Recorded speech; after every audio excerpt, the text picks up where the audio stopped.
Hello friends, in this video we will see the structure of the coronavirus, and then we'll see how it enters into our body and how it can damage our body. So let's first draw the picture of the coronavirus itself.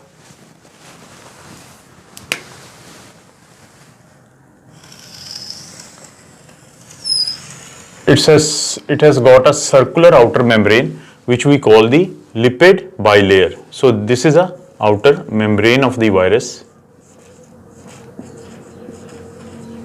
membrane, and inside this membrane is the single stranded RNA, which is the genetic material of the virus.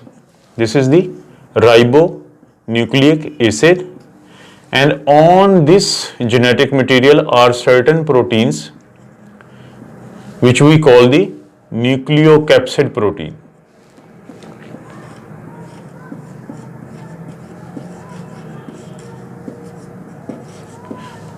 We so famously know it as the N protein.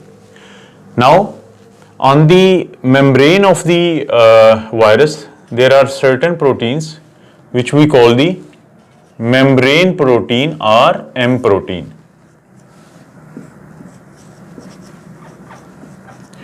Membrane protein, and we abbreviate these as the M protein. Along with these membrane proteins, this structure also has got another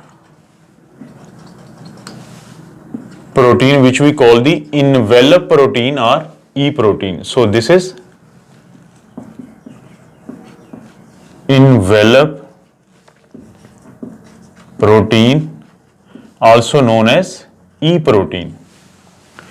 Lastly, the most important protein, and remember one thing, these proteins are also known as the antigens. When you so much talk about and you listen to the testing about the coronavirus, then so many people ask you that go and get the rapid antigen test. So what is those antigen? Those antigens are in fact these components of the coronavirus which are located either on the surface along with the membrane, or along the RNA portion of the virus, which is the nucleocapsid protein. So these are the antigens. And the most important protein which is located on the surface of the coronavirus, with the help of which it attaches to certain cells in our body, these proteins are known as the spike protein. They are like the speculations.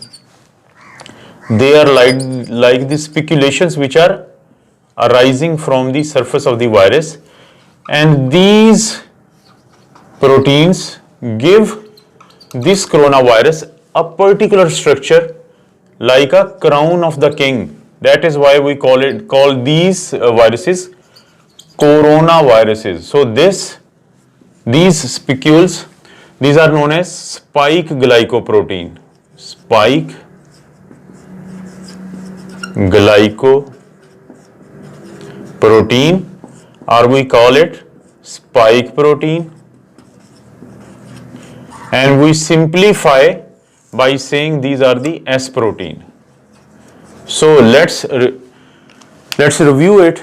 This is coronavirus or SARS-CoV2, severe acute respiratory syndrome coronavirus 2. And what is the structure of the SARS-CoV2? The structure of the SARS-CoV2 is that inside the membrane is the genetic material of the virus, which is in the form of the single strand.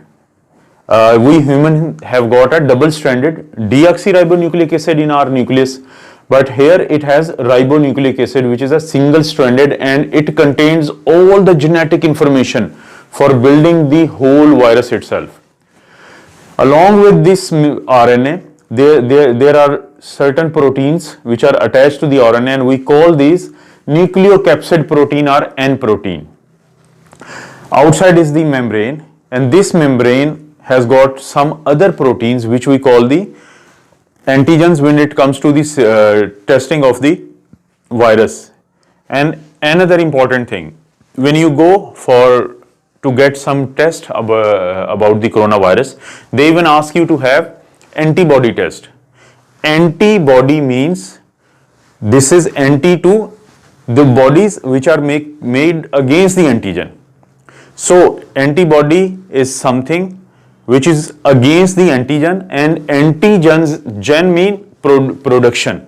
Antigen is something which makes the antibodies, which helps the immune system to make antibodies against these components. That is why we call them antigen. It's a combination of two words. Gen mean generation, generate, to make. Anti mean against. So these are the proteins which are part of the virus, and we call them antigens because these are the one against which our immune system will make the antibodies, and we get our test which we call the serological test. We go and get the antibody test, which is either immunoglobulin M or it's immunoglobulin G. These are the proteins made by the immune system against these proteins. If someone is suffering from the coronavirus infection and the person is around within the 10-day period of the infection, then the probability is that the antibodies which are produced, these different proteins which are part of the virus, will be immunoglobulin M type. But if the person is beyond 10 to 12 days of the infection, then there are chances that the type of the protein or antibodies, immunoglobulins which are produced against any of these proteins will be the immunoglobulin G type, which we call the IgG. So going back to these are the proteins known as the nucleocapsid. Then comes the membrane, on which there are some protein which we call the M protein. Why? Because these are the membrane protein. Then there are certain protein which we call the E protein, because these are envelope protein. Then the all important protein which is like a spike, which like the spicules, they are coming out of the surface of the coronavirus. They sort of radiate like this. If it is this coronavirus is a sun, these are the rays coming out of it. These are like the they give coronavirus a structure more like the crown of a king. So that is why we call it coronavirus, and these structures, these are known as the spike glycoprotein or spike protein or S protein. And these spike protein, three of the spike protein, they combine to make a spike, which is a spicule, these are the spiculations. So these come out of the surface of the coronavirus and they give them a very particular shape of the crown. So this is the structure of the coronavirus SARS-CoV2, and in the next video we will see what is the anatomy of the body, in which it enters, and how our body responds to it based on the integrity of our immune system.